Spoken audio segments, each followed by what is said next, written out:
aquellos tiempos, el dios, como todopoderoso, recibía una décima parte de la cosecha, expidiéndose comprobantes de todo aquello que se recibía en los templos. Manteca, aceite, todos los productos quedaban registrados. Los apuntes se realizaban de acuerdo con las personas, fechas, meses y lo producido durante el año. La sociedad sumeria era una sociedad de contratos. Este es el contrato sobre las operaciones en una vivienda. El contrato se guardaba en una funda de arcilla sobre la que se escribía el mismo contenido que en el interior.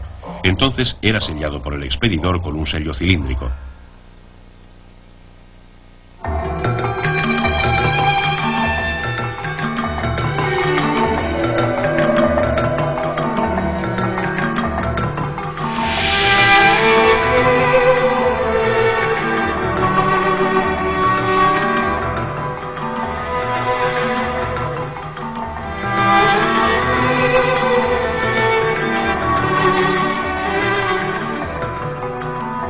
Las calles de Ur eran estrechas y no estaban pavimentadas. Las casas se hacían con ladrillo y argamasa, cubriéndose luego de yeso. Las casas normalmente no tenían ventanas en la parte baja que daba a la calle. Tenían un patio y cada habitación tenía una ventana que daba a ese patio. Tenía también un sistema de desagües. Una casa normal era bastante espaciosa, con 10 o más dormitorios. En cierta ocasión, Bully encontró en una de aquellas casas cerca de 1000 tablillas, libros escolares escritos en caracteres cuneiformes. El dueño de la vivienda era un escribano que enseñaba a escribir a los niños. Este era un libro de caligrafía. Fue la primera escuela conocida de Sumer hace 5000 años. Aquí impartían clases especialistas en escritura y escribanos. Por aquel entonces, la escritura era algo normal entre todo el mundo y los profesores la impartían en sus propias casas. Este es un modelo de escritura realizado por un profesor. En su superficie escribía el modelo y el alumno lo repetía por la parte posterior para memorizar los caracteres y su significado. De la mañana a la noche se daban clases de literatura, ciencias, matemáticas, historia, etc. En el siglo XX a.C., la población interior de Ur era de 34.000 habitantes, como calculó Bully en el enterramiento. Además, la gente que vivía en ciudades de los alrededores podría haber llegado hasta 250.000 personas.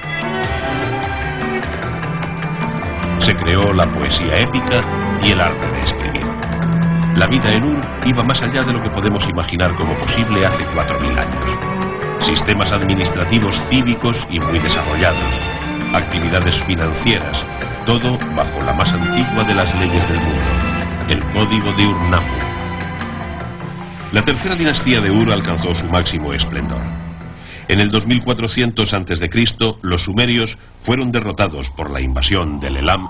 No obstante la influencia de la escritura cuneiforme que los sumerios generalizaron a 15 idiomas, cubriendo el área que comprende desde Turquía en el norte hasta las islas del Golfo Pérsico.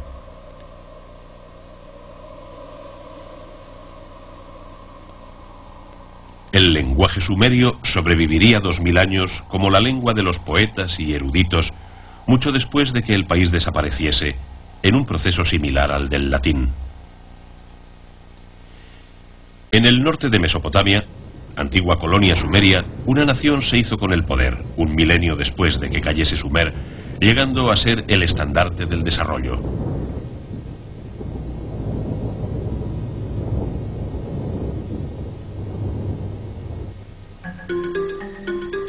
Asiria creó su propia cultura basada en una religión sólida, una literatura y un lenguaje influenciado por Sumer. Esto era Nemrod, ciudad levantada por el rey Ashurnasirpal II en el siglo IX a.C.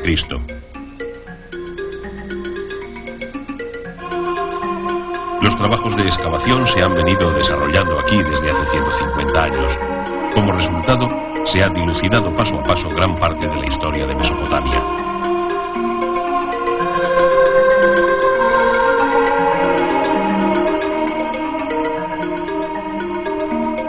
Uno de los pioneros de la arqueología mesopotámica fue el inglés Sir Austin Henry Layard.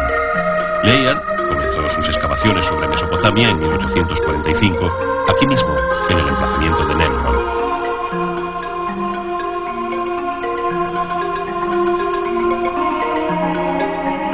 legado mesopotámico que halló Layard compone un verdadero tesoro del arte asirio que se guarda en el Museo Británico.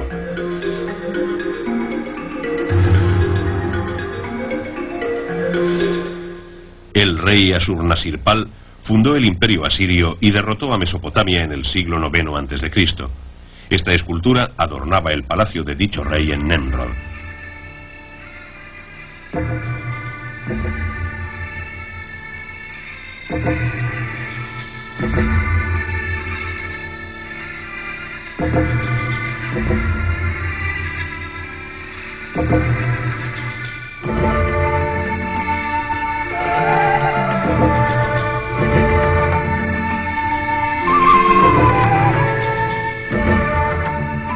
Nemrod fue la primera ciudad de la historia de la humanidad adornada con semejantes tallas.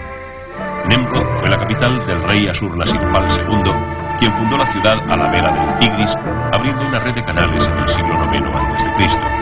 Esta pintura representa la ciudad de Nemrod según Layard. De este modo comenzó el imperio asirio, que fue el primero de la historia. Llegó a conquistar ciudades de sitios tan lejanos como Siria o Fenicia.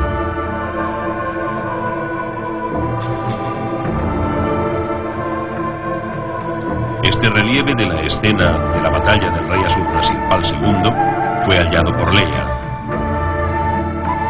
Ashurnasirpal fue un hombre sobresaliente, incluso entre los reyes asirios, famosos por sus atrocidades. Los soldados tenían armas de hierro y poseían armamento moderno con el que atacar los castillos. Si el rey tenía noticia de alguna sublevación, enviaba a sus tropas, incluso en pleno estío, a través de cientos de kilómetros para aplastarla de inmediato. Sus tropas eran sanguinarias, asesinando hombres, mujeres y hasta niños. Asiria expansionaba su territorio y derrotaba a cualquiera que le hiciese frente, adoptando una postura de control basada en el terror. En el 700 a.C., el rey Sennacherib cambió la capital a Nínive. En el tiempo de su nieto, Ashurbanipal, Asiria disfrutaba del máximo poder, pero no por mucho tiempo. Nínive se convirtió en el centro de las bellas artes de Oriente, tal como la escultura y la arquitectura.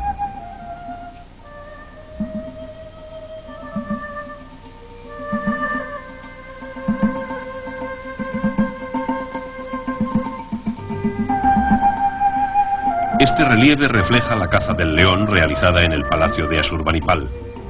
Se recuperó del emplazamiento del palacio de Nínive y se considera como una obra maestra del arte asirio que hay en el Museo Británico. Es un trabajo muy realista.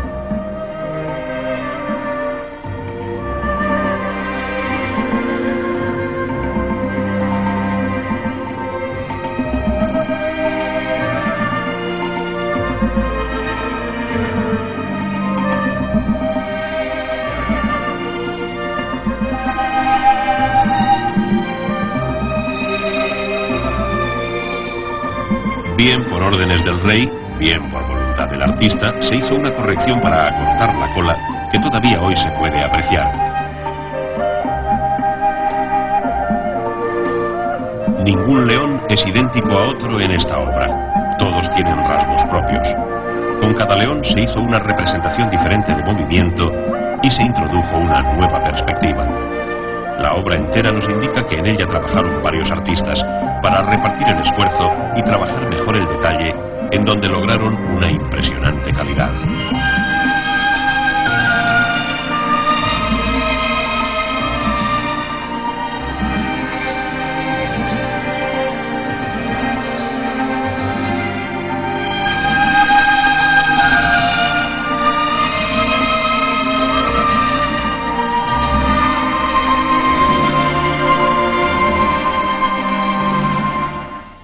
Estos caracteres cuneiformes recogen la historia del imperio asirio. Se han extraído más de 20.000 tablillas de caracteres de la colina de Kuyunjik, en Nínive. En este lugar se levantaba la biblioteca de Ashurbanipal.